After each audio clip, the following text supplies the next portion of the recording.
Dua pelajar SMK di Kabupaten Sukabumi, Jawa Barat diserang sejumlah pelajar lainnya saat pulang sekolah. Akibatnya mereka menderita luka parah di bagian kepala.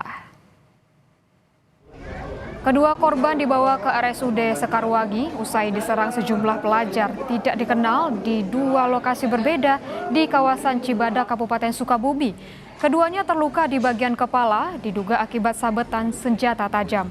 Saat kejadian, korban sedang dalam perjalanan pulang menggunakan sepeda motor dan tiba-tiba dipepet oleh pelaku.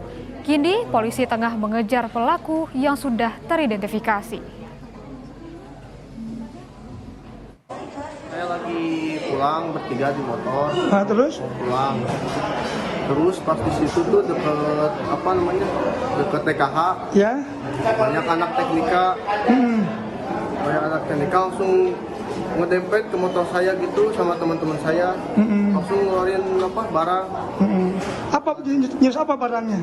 Nggak tahu kok pada panjang-panjang. Oh gitu ya. Saya panik langsung kabur. Tadi juga saya ke laut, ke arah laut, nyari klinik. Tadinya mau ke Sekarwangi, tapi takutnya masih ada. Udah kesana dulu saya. Hari ini kita ada kejadian tawuran ya, tadi dapat informasi ada satu korban, ternyata ada lagi satu korban. Yang satu korban itu kelas 10 di SMK Pertanian dan satu lagi itu kelas 11 di SMK Pertanian dengan lokasi yang berbeda. Satu di kita dapat informasi di depan rumah sakit DKH dan satu lagi itu setelah Lebih Boong sebelah sana ya untuk lokasinya. Jadi dua lokasi yang berbeda. Nah, ini kita lagi cari dan tindak lanjuti siapa pelakunya dan juga ini sedang dilakukan penyelidikan oleh